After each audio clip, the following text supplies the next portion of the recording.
తెలంగాణలో రోజు రోజుకు ఉష్ణోగ్రతలు తీవ్రత పెరుగుతోంది. రాష్ట్ర వ్యాప్తంగా అన్ని జిల్లాల్లో ఎండలో నిప్పుల కుంపటిలా మండిపోతోంది. 24 గంటల్లో ఎండ తీవ్రతకు వడదెబ్బ తగిలి ఒక్క రోజులో 11 మంది ప్రాణాలు కోల్పోయారు. నిర్మల్ జిల్లాలో అత్యధికంగా 45.2 డిగ్రీల ఉష్ణోగ్రతతో ఎండ దంచి కొడుతోంది. ఖమ్మం జిల్లాలో 3, పెద్దపల్లి జిల్లాలో 1, ఆసిఫాబాద్ జిల్లాలో 1, సూర్యాపేట జిల్లాలో 1, నిర్మల్ జిల్లాలో 1, కరీంనగర్ జిల్లాలో 1, వరంగల్ జిల్లాలో 1, జనగామ జిల్లాలో 1, ములుగు జిల్లాలో 1 ఎండ తీవ్రతను తట్టుకోలేక మృత్యువాత చెందారు. ఎండ తీవ్రత పెరుగుతున్న నేపథ్యంలో అప్రమత్తంగా ఉండాలని ప్రజలను వాతావరణ శాఖ అధికారులు హెచ్చరించారు. పలు జిల్లాలకు రెడ్ అలర్ట్ జారీ చేశారు. ఇదే అంశానికి సంబంధించి మరింత సమాచారం అంచడానికి మా ప్రతినిధి చందు ఫోన్ ద్వారా సిద్ధంగా ఉన్నారు. చెప్పండి చందు, మొత్తంగా తెలంగాణలో ఉష్ణోగ్రతలు రోజు రోజుకు కూడా పెరిగిపోతున్నాయి. ఈ నేపథ్యంలో వాతావరణ శాఖ అధికారులు కూడా ప్రజలను అప్రమత్తంగా ఉండాలని హెచ్చరిస్తున్నట్లుగా తెలుస్తోంది. ఇదే అంశానికి సంబంధించి మరింత డీటెయిల్స్ ఏంటి? రాష్ట్రంలో అయితే మొన్నటి వరకు ఉదయం ఎండలు, సాయంత్రం వర్షం, భారీ వర్షాలతో ఈదురుగాలులతో చల్లని వాతావరణం చూసిన సంగతి తెలిసిందే.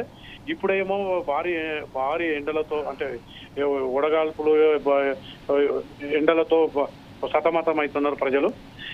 ఇప్పుడు కొన్ని ప్రాంతాలలో అయితే 145 డిగ్రీల ఉష్ణోగ్రత అయితే నమోదైందని చెప్పి వాతావరణ శాఖ చెప్తుంది. ఈ నేపథ్యంలో ఇప్పటి వరకు తెలంగాణ రాష్ట్రంలో ఈ ఎండల తీవ్రతతో వడగాల్పులతో 11 మంది మృతి చెందినట్టు అయితే అధికారులు అయితే అంచనా వేసి చెప్పడం జరిగింది.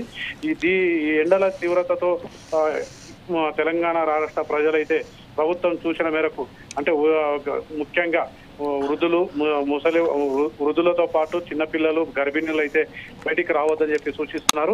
ముఖ్యంగా ఉదయం 12 గంటల నుంచి సాయంత్రం 5 గంటల వరకు అయితే వాహనదారులు కూడా వీలైనంత వరకు తమ ప్రయాణాలు వాయిదా వేసుకుంటే మంచిదని చెప్పి చెప్పడం జరిగింది. ఎందుకంటే ఎండ తీవ్రతలు 45 డిగ్రీలు దాటింది. ఇంకా రాబోయే రోజుల్లో కూడా ఇంకా 2 నుంచి 3 డిగ్రీల సెల్సియస్ ఉష్ణోగ్రత పెరిగే అవకాశం ఉంది.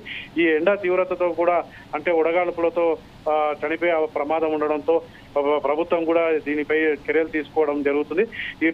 అంటే ఎండకు తీసుకోవాల్సిన జాగ్రత్తలపై ప్రభుత్వం ఇప్పటికే ప్రచారం మొదలుపెట్టింది.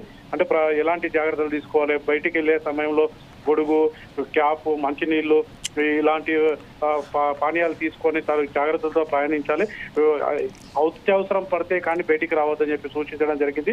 కొన్ని జిల్లాలలో అయితే ఈరోజు డిగ్రీల ఉష్ణోగ్రత డిగ్రీ చాలా నమోదైంది. పలు జిల్లాలలో ఉడగాలతో ఉండడంతో కొంతమంది మృతి చెందినట్టు కూడా తెలుస్తుంది. ఈ విషయం ఏదైతేనేమో ఈసారి అంటే మొన్నటి వరకు చల్లని వాతావరణం చూసిన ప్రజలే ఇప్పుడు ఎండ తీవ్రతతో చనిపోయే ప్రమాదం ఉండడంతో ప్రభుత్వం అయితే రెడ్ అలర్ట్ జారీ చేసింది. ప్రజలైతే తగు జాగ్రత్త తీసుకొని ఈ ఎండాకాలంలో మధ్యాహ్నం సమయంలో అయితే ప్రయాణం వాయిదా వేసుకోవడం వల్ల తమ ప్రాణాలు కాపాడుకునే విధంగా ఫాలో అవుతారు. ముఖ్యంగా చిన్నపిల్లలు, వృద్ధులైతే ఈ గర్భిణులు ఎట్టి పరిస్థితుల్లో రావద్దని అయితే సూచించడం జరిగింది. Vijay, thank you Chandu.